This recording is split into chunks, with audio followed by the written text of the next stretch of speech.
Good evening. My name is Vicki Henley. I'm with the Kansas Historical Foundation, and I want to welcome you to tonight's speakers event. Thank you all for coming. How many of you are members? Oh, good. Okay, so your membership is paying for the refreshments.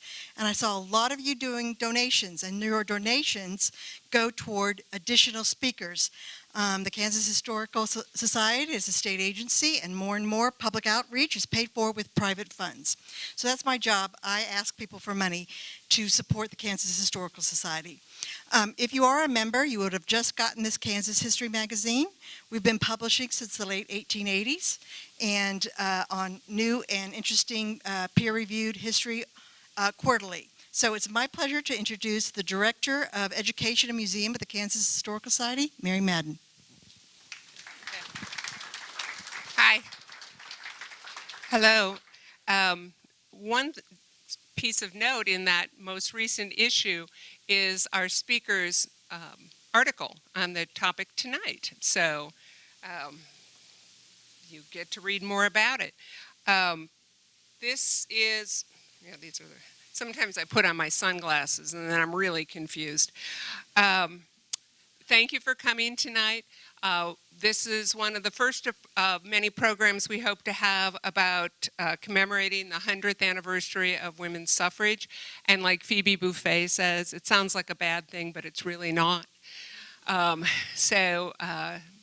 Sarah will be enlightening us about that subject tonight. We're very pleased to have the League of Women Voters here to help you register or change parties. And so if you're a member of the League, would you raise your hand? Very good, excellent. So I want to thank Jan Martins for setting up the booth. And then Vicki Arnett is here, I know, and she sent word about a program on Monday at the Topeka Public Library. And you may have heard about this. It's called Her Flag. Come celebrate women's history and see the sewing of the Kansas stripe onto her flag. It's Monday night, September 17th at 6 p.m., 8 p.m.?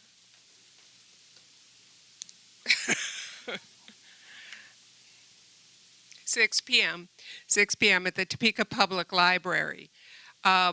Maryland artists will travel the path of ratification and collaborate with a female artist in all 38 states.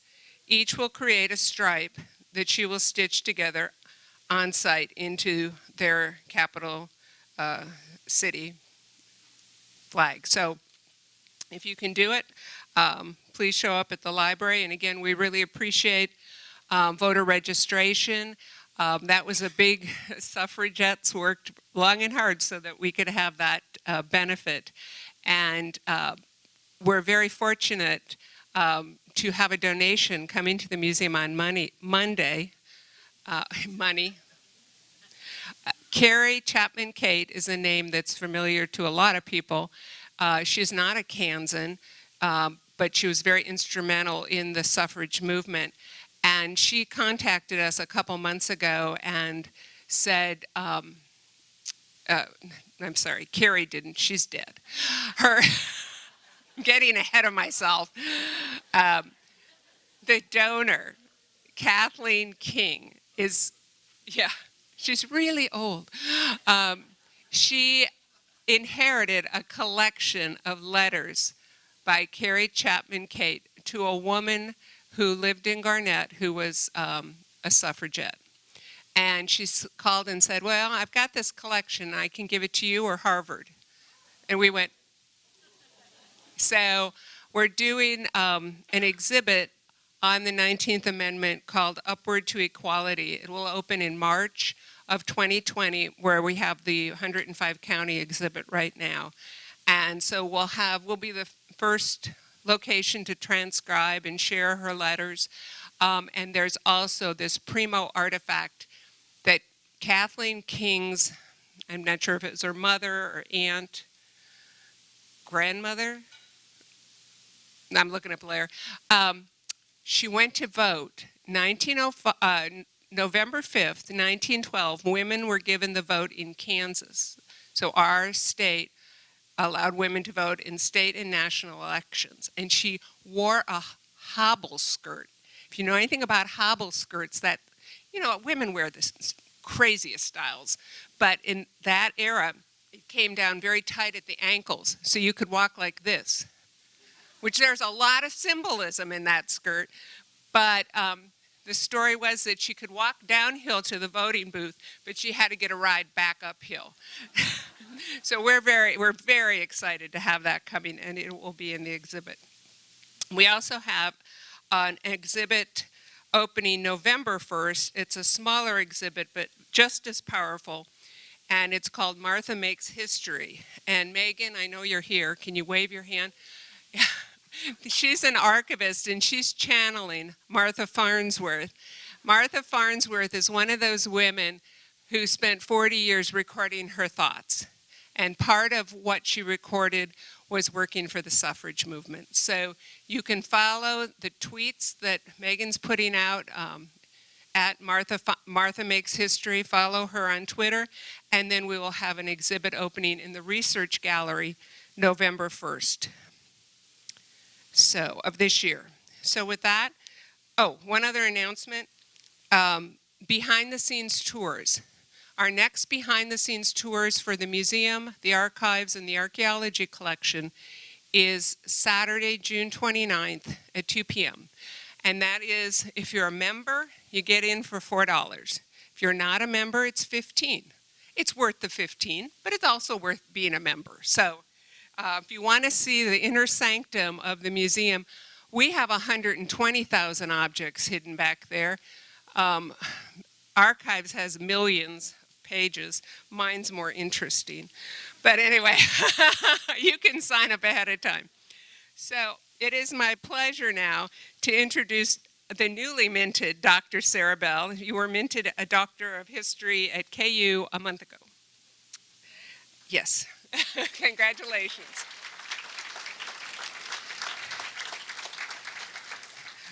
She is also the guest curator for the 19th Amendment exhibit. Her topic tonight is Politics on the Platform, Women's Suffrage at the Chautauqua. There will not be a spelling quiz to spell Chautauqua. Just remember there's as many U's as A's, right?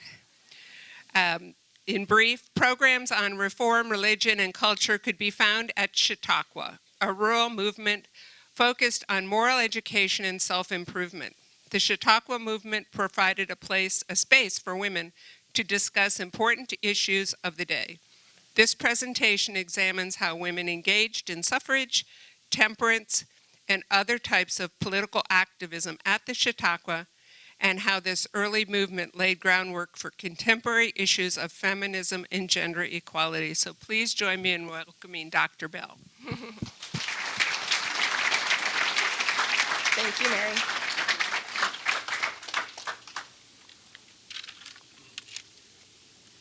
All right. Well, thank you, Mary, for that nice introduction, and thank you, everyone, for being here tonight. It is still kind of fun having just gotten my PhD to have that title. And what's exciting is that I've spent many, many years, far too long, it seems sometimes, on studying the Chautauqua. And so what you're going to see tonight is a little bit of that research that I have spent so many years looking at and produced for my dissertation. What has been the most fun, though, is I've gotten the chance to talk about the Chautauqua for the 5 or 6 years that I've been doing this research. And what I've discovered is that more people in the public outside of the academy are familiar with the Chautauqua than those within. And so through a lot of discussions I've had with presentations like this or just with people one-on-one, I've gotten to hear people's own experiences with the Chautauqua, whether it was a great aunt that traveled around and performed, or they knew that there was one in the town, or maybe, if you remember the Lawrence one, when they revived it 10 years ago, that's a memory you have too. So tonight what I'm going to do is I'm going to take the Chautauqua and the women's political movement, specifically suffrage, and bring them in conversation together. This is something that my dissertation looked at as a whole, and I looked at examples from the original New York Chautauqua, Kansas, and a little bit of Colorado. tonight you'll mostly hear about New York and Kansas. In fact, mostly about Ottawa, Kansas, which was one of the longest lasting Chautauquas, or the longest lasting one here in Kansas. The research question to why I decided to focus on women's suffrage particularly was prompted many years ago, actually in the first paper I ever wrote about Chautauqua in grad school, when I found a source that Susan B. Anthony and Anna Howard Shaw spoke at the Ottawa Chautauqua in 1892 and came back in 1894. And I was so curious, why Ottawa? Why the Chautauqua? Because knowing a couple of things, especially in the 19th century, how radical women's suffrage was still at this time considered.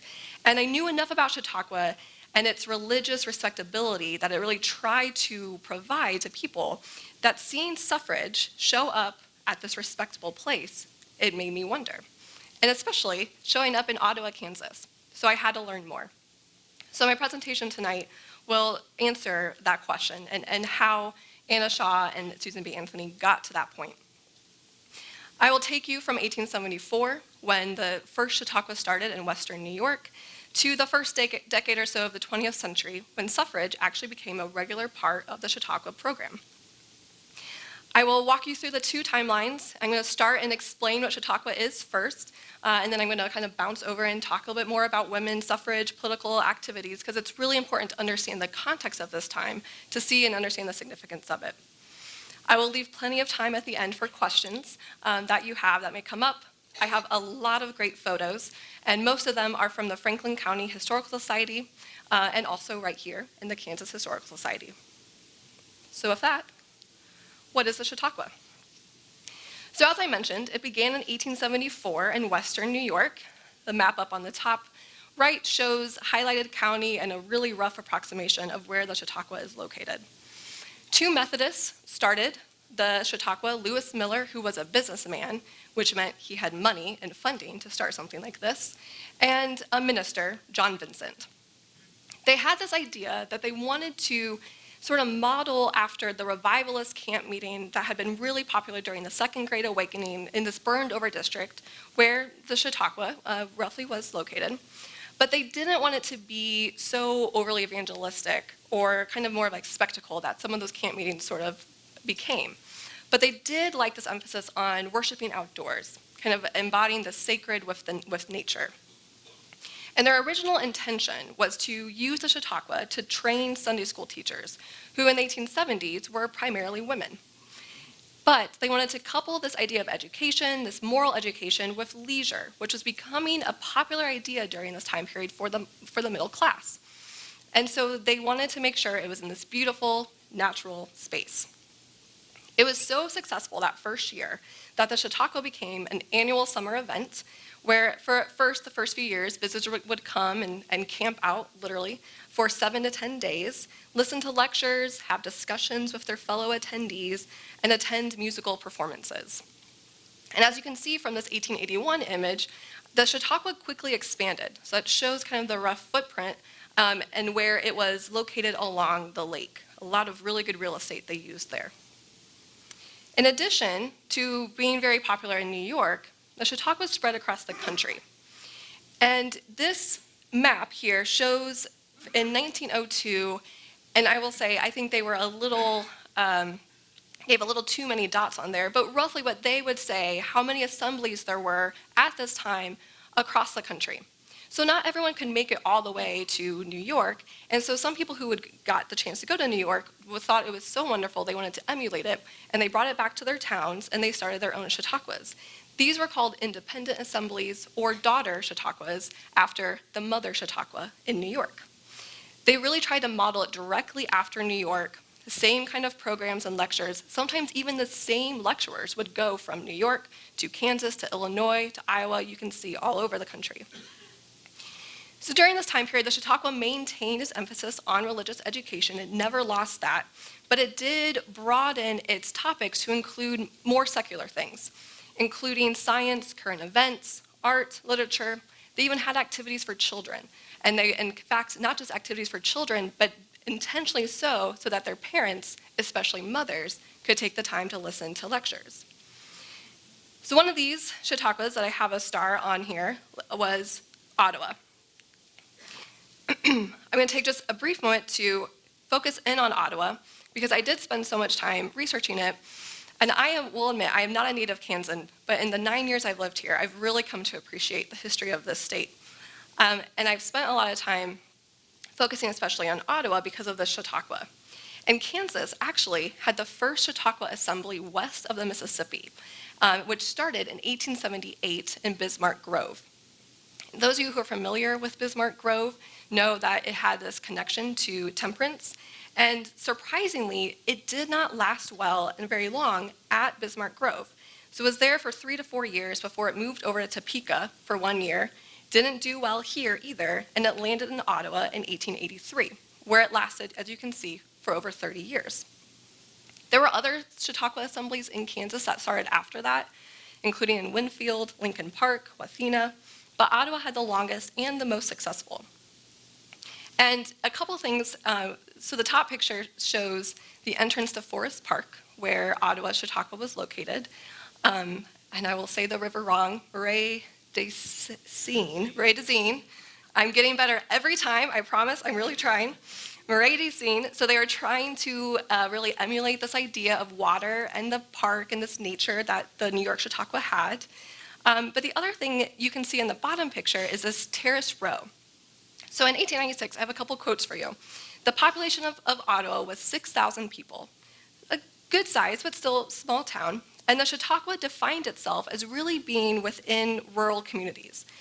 So it says, quote, "The Ottawa Chautauqua is sufficiently far from large cities to be free from their vagabond, disreputable classes, and possesses all the charms of rural quietness with nearly every convenience of metropolitan life." So they call their Chautauqua this ideal city, a tented city of delight with a sweet and gracious social life, and that you could get all of the same conveniences that you would in a city in Chautauqua. And you really could. You could, as you can see, they kind of tried to emulate with this terrace row, this idea of roads, even though they were literally camping out under the treetops. There we go. So this next photo, because I've had people ask me, kind of what was a Chautauqua Day? Like, what did it look like? And I actually got to attend the Chautauqua, which is still going on in New York in 2017. And I'll get to that here in the next slide. But this slide is super hard to read, so don't worry if you can't. But I wanted to just kind of give you a sense of what this looked like. So what I did is I pulled out an excerpt from May of 1894, one day at the Ottawa Chautauqua that was showing every single thing that you could do that day. And it starts as early as 6:30 in the morning. You could be starting your day with a program, all the way to 8 o'clock at night. So visitors to the Chautauqua, if they chose, could spend their entire day doing something, some kind of activity. Anything from prayers, chorus training, listening to a variety of lectures on many different topics, attend a teacher's conference, participate in a roundtable discussion, and so forth. So it was really remarkable that they were coming here for leisure and vacation, but the idea was you weren't just going to sit around and do nothing. You were going to work your mind, and you were going to improve yourself. What's funny is that the Chautauqua really hasn't changed much over the years. This is from 2017 at the New York Assembly, and I wish I still had, I cannot find, but when I got there in 2017, I got a huge, full, 11 by 17 paper that showed everything you could do for that entire week. So this is a shortened version of this, but it still gives you the sense that you can do so many things, and you could fill your day if you chose, nonstop. But a couple of these pictures show really what it was like, kind of a close-in on that terrace row photo that we saw earlier, that the Chautauqua was geared for the white Protestant middle class. And it cost an average, around this turn of the 20th century, about 25 cents for a day pass and $1.50 for a 10-day season pass, which in 2019 dollars is $7 for a day pass and $42 for a season ticket. So pretty reasonable. People could rent a tent for $5 for the whole season, which equated to about $140 in today's terms. And people could come for a day, or they could stay for a week. And the Chautauqua Assemblies, because they really tried to be in these rural, small-town venues and not in urban centers, attracted farmers, teachers, club women, and other middle-class professionals who wanted to participate in leisure while still improving their minds. But of course, you cannot forget the emphasis on nature. And so you can see here, and these are 3 examples of photos. One, of course, is modern day, the Chautauqua Lake in New York. The top left is the Boulder Chautauqua in Colorado, which is another Chautauqua that is still going on to present day. And then, of course, the bottom right or bottom left in Ottawa. For all of these, you can see some semblance of this idea of a rural or a pastoral nature retreat. From water to hiking in the mountains to tall trees and shade, because just imagine for a second camping out in Kansas during July. It would be hot and humid. So you would, of course, want as much water and shade as you can possibly find. Now, the New York Chautauqua has run continuously since it started, as has Boulder, but most of the independent Chautauquas, including Ottawa, came to an end in the 1910s. And this is for a couple of reasons. Really, though, is because they couldn't compete with the 3rd iteration of the Chautauqua, which was the circuit Chautauqua. So as opposed to traveling to a Chautauqua, whether it was New York or Ottawa, one of the independent assemblies, the circuits took the Chautauqua to the people. So really similar to the circus idea, they literally had a tent, they would have these performers travel around on a schedule, and the independent assemblies just couldn't compete with that kind of convenience. And so a lot of them died out during this time period. Now the circuits, most of them tried to emulate still this idea of the Chautauqua ideal, but from what I've read from scholars, it seems like circuits started to get away from more of that religious education into more entertainment-based topics, even some sensational things. So they started to include theater performances, minstrel shows, and other kinds of performances. Circuits, however, came to an end around the end of the 1920s because they could not compete with other newer forms of entertainment, including the radio, movies. The automobile could get you to places into town where you didn't have to wait for someone to come to you. Okay, get my water, try not to lose my mic.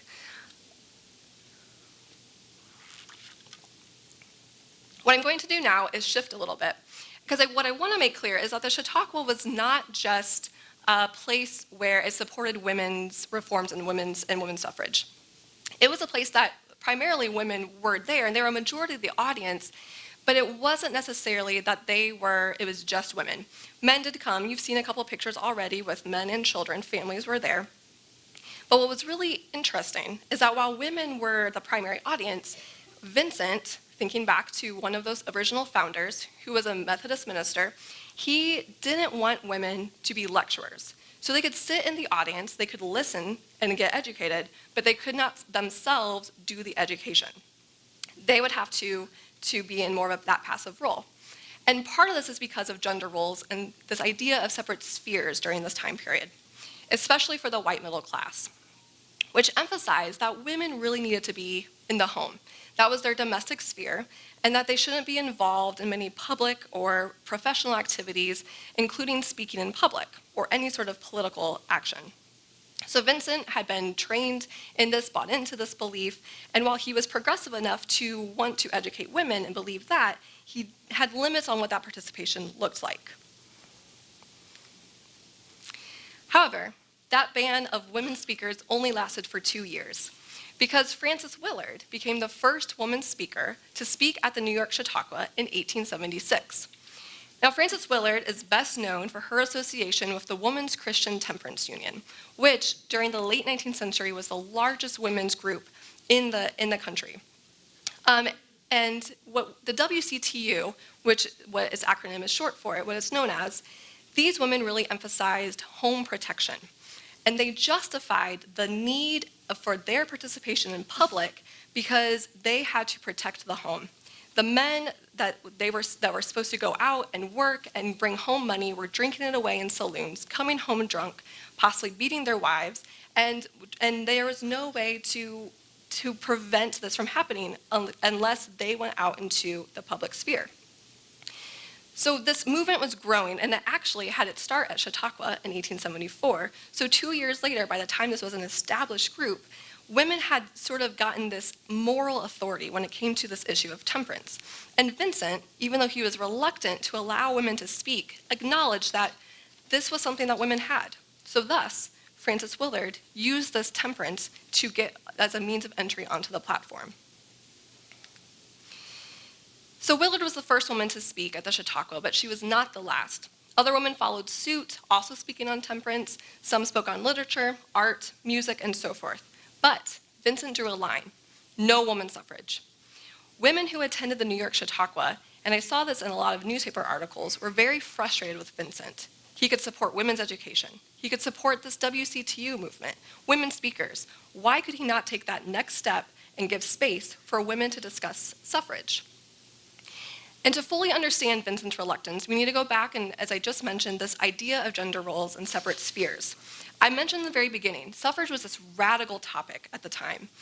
And according to the separate spheres ideology for men and women, politics was very much in the realm of men. It was dirty. It was something that women who were this moral, clean, more domestic-facing, domestic-facing sex would not want to get themselves dirty in the world of politics. WCTU was okay, remember, because this was about the home. They were wanting to protect the home. But what suffrage argued is that it pushed women outside of the home squarely into that public sphere.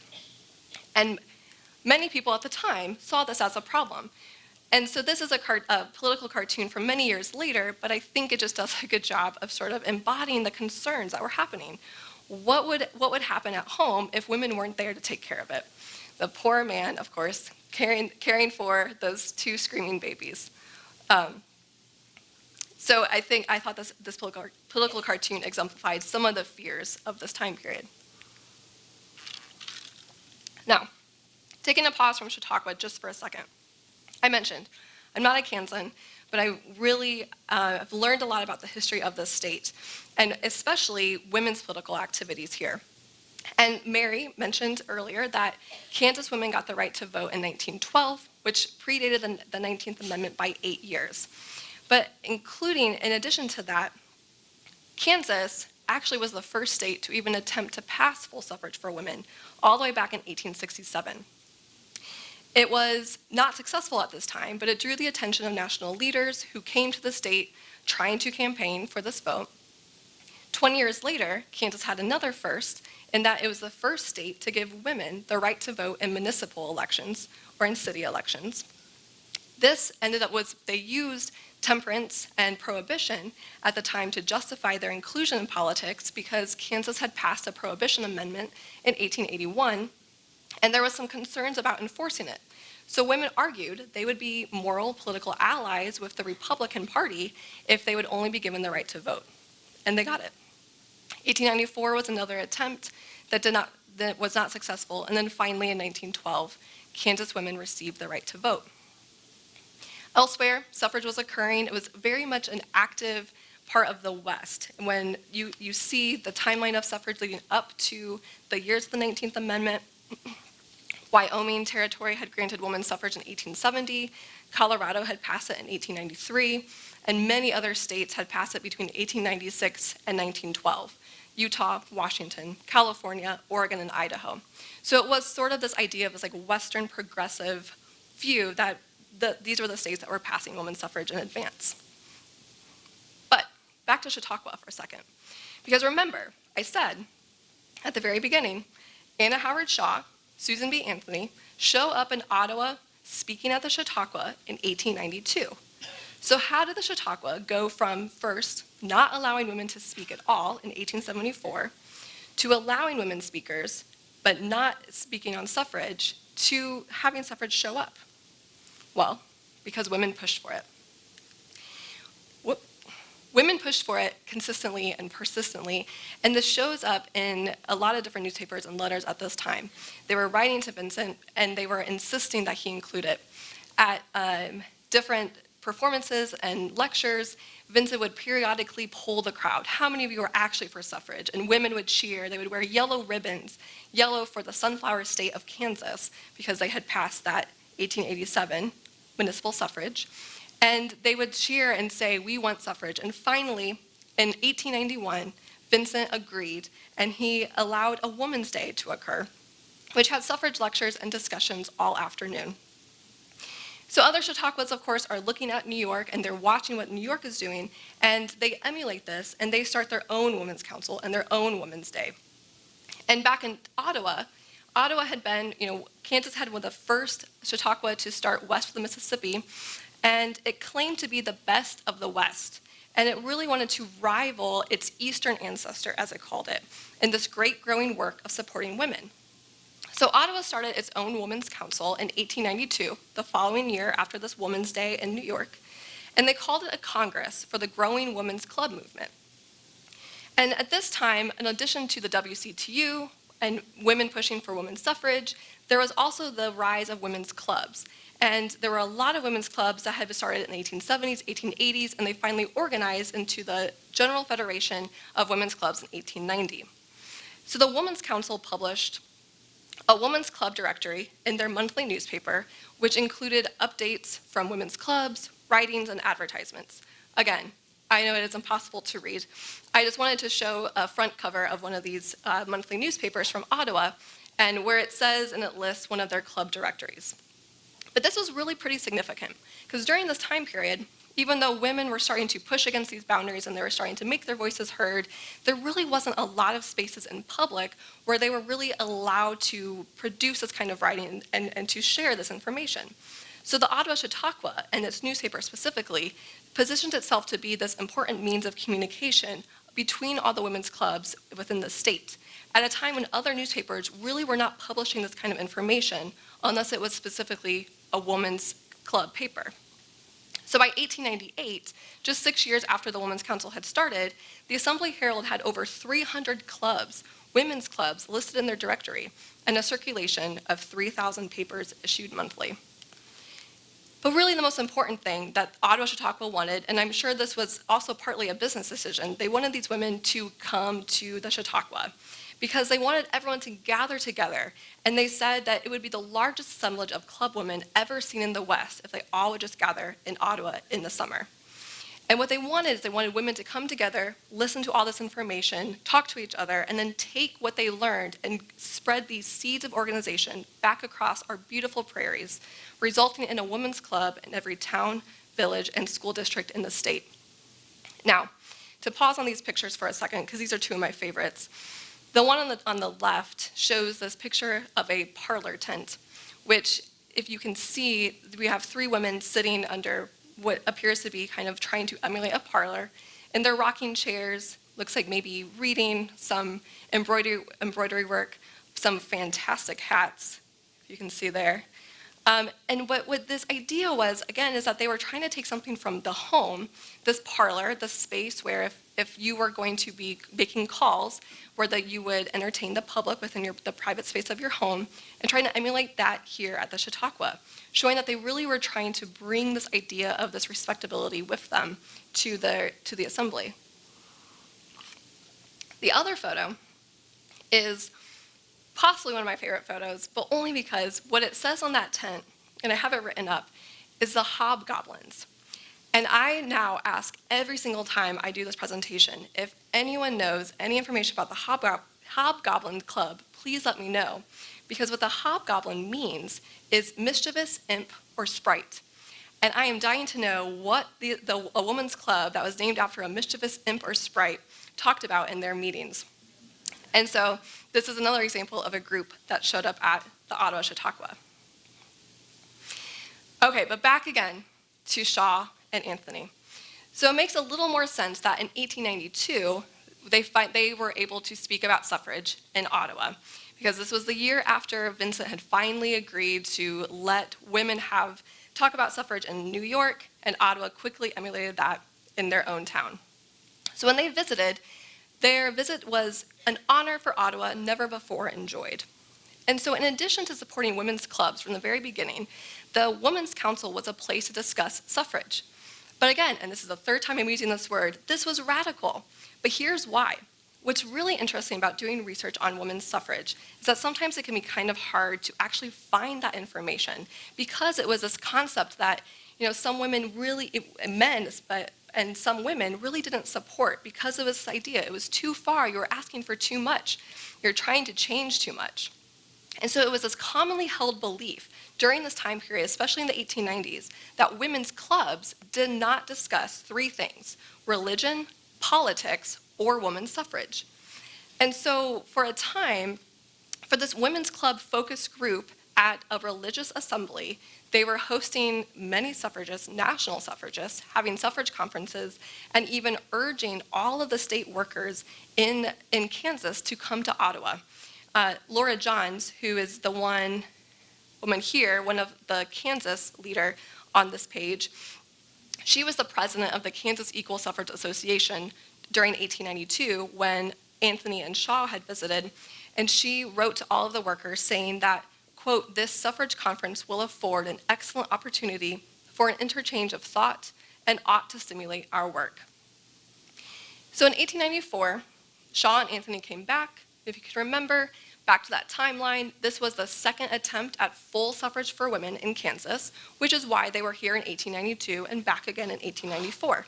But this time, they brought with them Carrie Chapman Catt, who Mary mentioned earlier, are getting a great donation here to have displayed in the exhibit next year. But she had just been in Colorado the year before, and when Colorado had passed suffrage for women in 1893. So she was a really key player and a rising star in the movement. And for her to show up in Ottawa too was a really big deal. And so the Assembly Herald, that newspaper for the Ottawa Chautauqua, reported that in 1894, it was, to the women of Kansas, the most important year since the territory became a state. They urged every club member to come to Ottawa, as this will be a woman's year in Kansas, and we should improve it. Now, as you saw from the timeline, they were not successful in 1894, but they were in 1912. By 1912, the Ottawa Chautauqua was on its final years, and it would actually come to an end 2 years later in 1914. There was still a women's council, but it was a lot different in 1912 than it was during this time period, 1892 and 1894.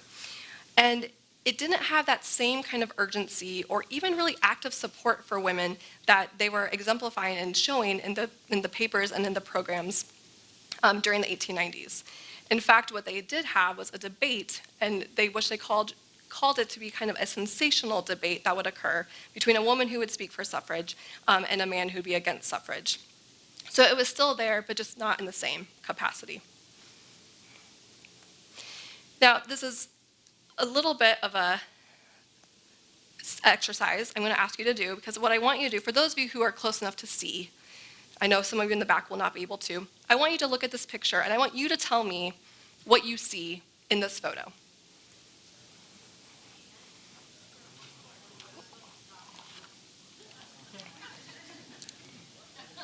I heard a man.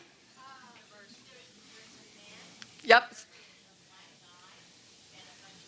Yep, black, okay, good. So this is most likely the most significant photo I have found personally in my research, and you can see I found it in Franklin County in Ottawa. It's at the Ottawa Chautauqua. This photo is really important for a few reasons.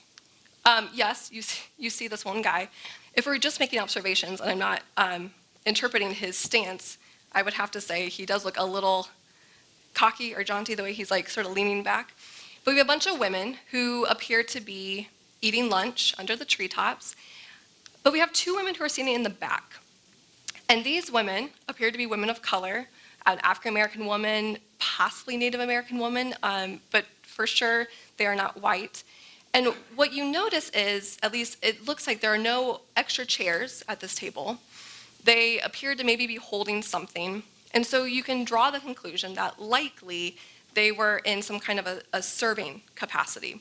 Maybe they were working for one of the women at this table. Maybe they were locals of Ottawa, hired to help for this specific luncheon. I don't know. This photo raises more questions than answers, really, because one of the things about the Chautauqua is that, and as I mentioned at the beginning, who the audience really was, it was really designed for the Protestant middle class, but really the white Protestant middle class. And part of the reason why I thought the Chautauqua and bringing the Chautauqua together with intersecting with women's suffrage, WCTU, and the club movement would be worthwhile is because there were similar demographics. And this was something that was very common during this time period, that there was this separation that really occurred, segregation that occurred between groups, but between white women who were within these reform groups and black women who had to start their own. And so it shows up at the Chautauqua as well. And there were a couple of African-American Chautauquas that occurred during the 1890s and later, but not a lot. And so this is one of the few photos that I've seen, and I have so many questions, and I hope that someday I will have more answers to it. But I like to share that with the audience because I think it's a good way to visualize sort of some of those more troubling themes of the Chautauqua. But to conclude more my presentation, I focused a lot and talked a lot about Ottawa because that is where I did a lot of my research. And Ottawa was not the only assembly to support women's suffrage, and nor was New York. But it was a really good example to study. Anna Howard Shaw, who I mentioned a few times, she spoke in 1901 at 20 different Chautauqua assemblies. And she later became president of the national organization between 1904 to 1914. And during this time period, there is a significant connection between the Chautauqua and women's suffrage. Anna Howard Shaw is writing regularly to all the state presidents to make sure they are using the Chautauqua every summer, as it was one of the most effective ways to do campaigning during this time. So during a time when women were really pushing against these boundaries and definitions of separate spheres and gender roles, the Chautauqua became this place where women learned from each other, they could practice organizational skills, and they were activated to campaign for political reforms. Chautauqua was only one means of campaigning for suffragists, but by the early 20th century, with the spread, as you remember, all of those dots, those assemblies that were on that map, the spread of all those assemblies, it was a really effective way of reaching thousands, if not millions of people by the time the Circuit Chautauqua really came into its popularity. So tracing the narrative from the Chautauqua's start in 1874, when John Vincent did not condone women speakers, to the 20th century, when women regularly spoke in public on the Chautauqua platform and spoke about suffrage, it shows how women were able to successfully claim this public platform and turn it into a space that was suitable for their own needs and interests. So for a time, the Chautauqua movement was really at the center of this rapidly growing women's movement and supported women as they pushed to change their position in society and the public sphere. Thank you.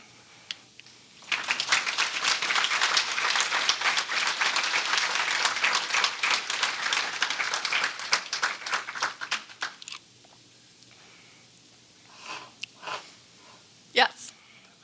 Oh, I was going to say. And so it would really be helpful if we could use here. Do as I say.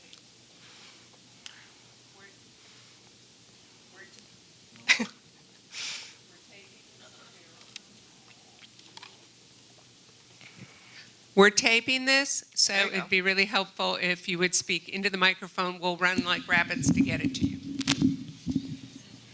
Hi, really interesting presentation. I was wondering if you talked a little bit about the leadership in New York. Could you talk more about the leadership in Ottawa and their denominational links and how autonomous they are? Yes, good question. So Duncan Milner was I believe he was a minister, or at least he was affiliated with a Protestant denomination who started the one in Chautauqua. In Ottawa. He pushed for Ottawa because he had believed that town, a town that had, I think a lot of towns in Kansas had a lot of churches, but Ottawa seemed especially when it started to have a lot of different Protestant denominations. He believed Ottawa would be a good place to support a Chautauqua, and he was right. So there was, this is kind of a little bit of, I think, maybe hopefully answering your question. So one of the things about the Chautauqua that I think is really interesting that we don't really fully realize today is that this was really significant to bring together a lot of different Protestant denominations. Because if you think about this time period, you're going to the Methodist, you're Presbyterian, Episcopal, and you're not really intermingling. But the Chautauqua brought all of these Protestant denominations together. And so it was a way for these people to realize that maybe they had more shared beliefs than they thought. Now, I will say with that, the Catholics and Jews were not really showing up at the Chautauqua. In fact, they both started their own Chautauquas during the 1890s, both on the East Coast, and they didn't spread across the country like these others, just the one Catholic Chautauqua and the one Jewish Chautauqua. Today, the New York Chautauqua really prides itself on being not just an interdenominational community, but an interfaith community. And they have done a good job of broadening and bringing in not just Protestant Christian denominations. And they have all these religious houses on their grounds. But it did take until, what was it, the 2000s before a Catholic house or a Jewish house was actually built on that campus. So I hope that answered your question fully or not. Yep. I have two questions. First of all, could you say something about where the terms suffrage and Chautauqua came from? Yes. And also, tell us more about your experience in New York in 2017. Sure. So Chautauqua, I've had people when I've talked about this before, they say, is that something to do with Native Americans? And the answer really is no. I mean, as you heard, there really isn't anything to do with it at the movement itself, but it took its name from a Native American tribe that was in New York, and that's where the county was named for that tribe, the Chautauqua County, Chautauqua Lake, and so then when they started this assembly there, they took the name Chautauqua. So that's where that name comes from. And this is one of those times when I really should know where suffrage, the origins of it, and I can't tell you exactly unless someone else knows. Do you know? Suffer the little children to come to me was Old English for Yeah. permit. Permit them to come. Yes, good. Okay, thank you. And then I think you asked about my experience in New York. If you've ever been, I don't know if anyone here has been to the New York Chautauqua. Okay, so you, if you haven't, and if you ever have the chance to go, I would recommend it. It is a fascinating, unique experience. It's, for me as a historian, like having known it as like this, as a scholar from like the turn of the 20th century, to draw these comparisons and contrasts was really fascinating. They still have an auditorium where they gather 6,000 people to hear different lectures. When I was there, they had a theme. They have a theme every week, and it was on media in the digital age. And I heard from James Fallows, who was the editor of The Atlantic. I think, was it Marty Barron, who's editor of The Washington Post, the woman who started factcheck.org. These big name people show up on the Chautauqua stage. And I don't know if they're as big name as like the people that were showing up in Chautauqua like years ago, but they do try to have a level of celebrity where you're going to go and learn from all these experts. And but the best part about being at the Chautauqua is don't go by yourself, because if you do, everyone will come up to you and ask if you're okay, because you don't go to the Chautauqua without someone else, because the whole idea of the Chautauqua is a community, and you have people to go with, and you have people to talk to. And so I would be sitting, reading a book, just on a bench, enjoying the beautiful scenery, and like, how are you doing? It's like, I'm doing great. But it was very nice. So it was very much this like a great communal space. And I walked along that lake numerous times, and so it was a really fun experience to get to see it in the modern version.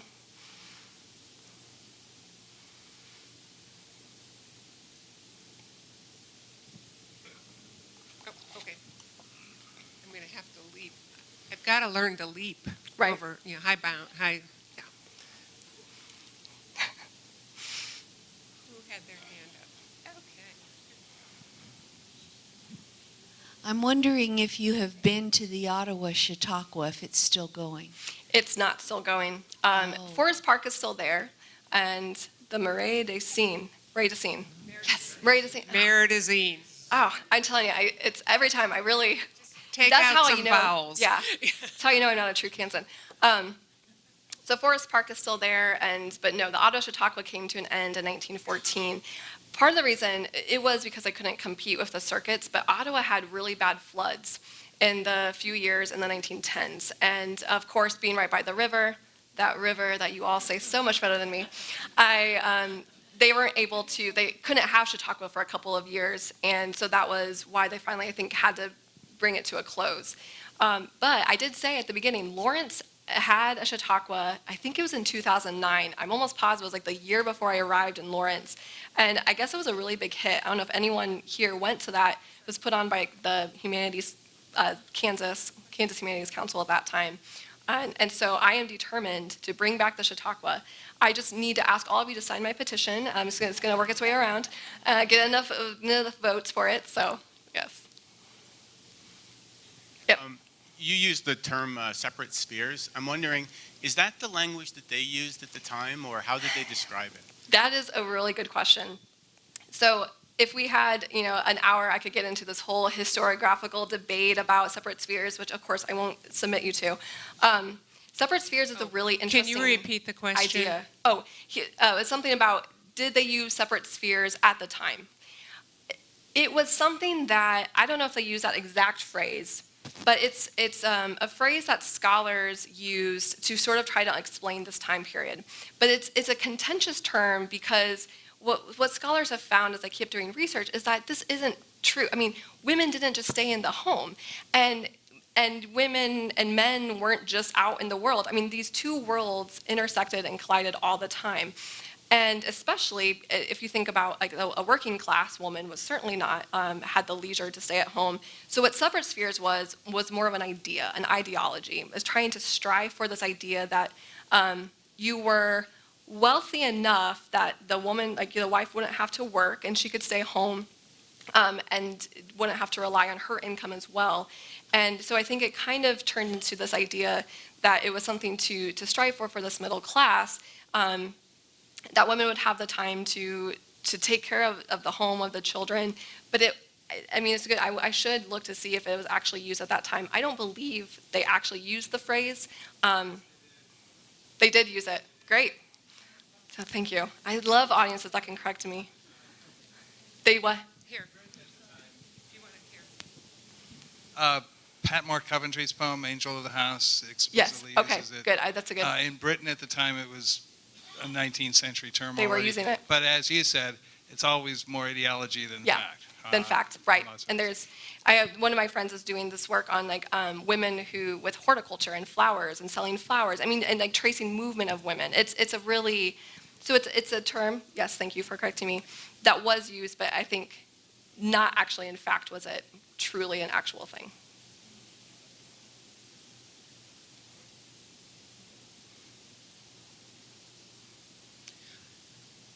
Going? Going? One more? Who raised their hand? He? No, he asked to have the question repeated. But you're a good guy. Okay. Oh, over here.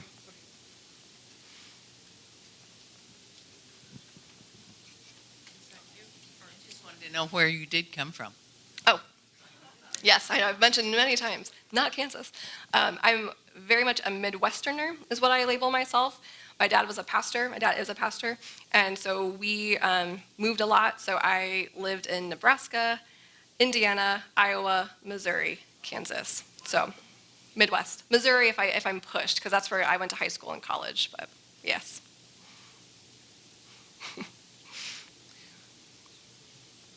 Oh, one more. Could you guys sit together? This is how Mary gets her exercise for the day. Yeah. Oh, thank you. Just the happenstance, the year 1894, you mentioned is the, the year 1894 was the second unsuccessful attempt to put suffrage into law in Kansas. Also, at that time, we had a depression going on, Yeah. but also the rise of populism. Yes. That was the height of populism Yep. in the state, and the question is there any connection between those things, or is it all just Yeah. coincidence? Yes. Thank you for asking this question. I did not plant that question. No, we just talked about populism yesterday. I am on another one of my missions, in addition to getting the Chautauqua, is to get more people to understand the significance of this very brief time in Kansas, this like populist revolt that occurred. And yes, the short answer is yes, it did have a very significant connection to suffrage and during 1894. So for those of you who aren't as familiar about the populist history, so Kansas was started as a Republican state, really has been Republican pretty much through most of its history. During the 1880s, Democrats, Glick, Mary's favorite, took over, kind of contested that Prohibition Amendment that had been passed. And then in 1890, the populists had this brief little span of 4 years or so that they were in power in both the state Congress and the president, the governor, even in 1892, I believe. And so women, the suffrage movement at this time was really interesting is that they claim to be and want to be nonpartisan. And there's all this, so Laura Johns I had shown earlier was very much a Republican. In addition to being the president of the Kansas Equal Suffrage Association, she was also president of the Kansas Republican Women's Association. Annie Diggs is another really well-known suffrage during this time. She was an very much on the populist side. So these two women came together and they decided, okay, despite our political differences, we're going to try to run this nonpartisan suffrage campaign. And so Shaw, Anthony, they're coming to Kansas, and they first go to the Republicans, because the Republicans had been like fairly positive toward women's suffrage back in 1867, and again in 1887, they thought we'll start with them first. And the Republicans say, nope, we don't have time to focus on women's suffrage, we're not going to put it on our platform because we have to get these populists out of power. So Shaw and Anthony come back and they go to the populist side and they say, hey, will you put this on your platform as a resolution to try to pass? And the populists sort of reluctantly agree, but what happens is women's suffrage literally just gets caught in the crosshairs of these two political powers vying for taking back control. And so that is really what happened in 94. And Republicans were so upset that the women had gone behind their back, they thought, and gone to the populists, that of course they weren't going to vote for women's suffrage that time. It was a huge mess.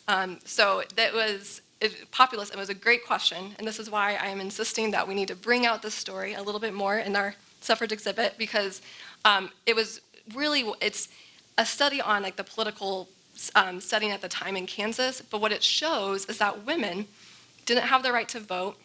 They did in the cities, but not in state or federal. They were still so political. So this idea that women weren't political is really not true, because they showed how they were politically active in all these different ways, even before they had the full right to vote. So great question. Thank you.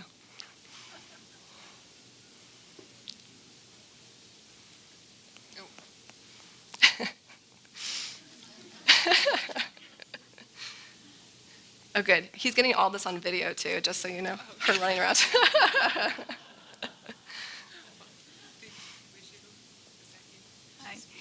When you talked about those spheres, didn't they collide a little bit more in those western states? And isn't that why? Because it took a man and a woman both to run the farm and the ranch. Yep, that's something. It's interesting. Another debate among historians is why the West? Why was it? There's this great photo you may have seen of this like Lady Liberty type figure walking across the country with going towards the east with all these states in her wake having passed women's suffrage.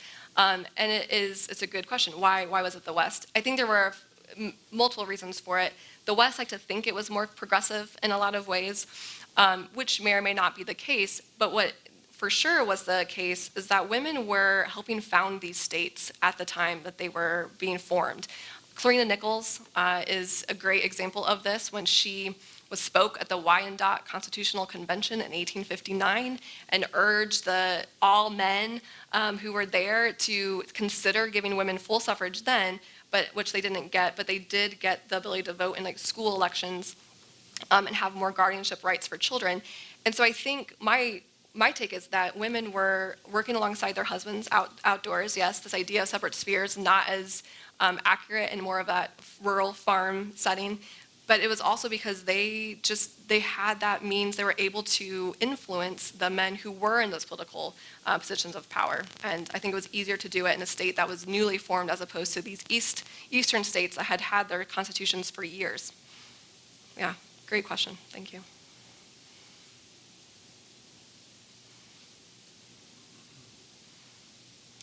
Please join me in thanking Dr. Bell for this wonderful program.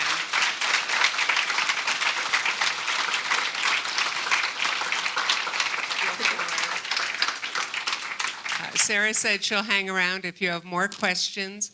And one person approached me today about a photograph of a Chautauqua out in Jewell County. And that made me think that, yes, we are still collecting.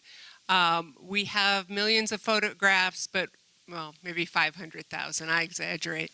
But We're always looking for materials to add to the story.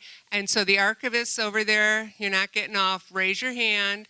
If you have something you want to talk to them about, they will stay behind. Please stay behind and visit and have cookies and whatnot. Also, if you want to see the collections, this little handout is on the desk, and this has some information about the behind-the-scenes tour, and most important, our website. So you can go see, it's an hour-and-a-half tour led by the curators or directors to see what we have in collections. And the Carrie Chapman Kate donation, I failed to mention is she was the first president of the League of Women Voters. So that's why she was the leader in the suffrage. So we're very fortunate, and Harvard. So thank you for coming. Next month, it's Adrian Zink with Hidden History. He's got a book, and we'll have it for sale, and I'm sure he'll sign it. You'll have a book soon. Yes, look for it soon. Thank you for coming.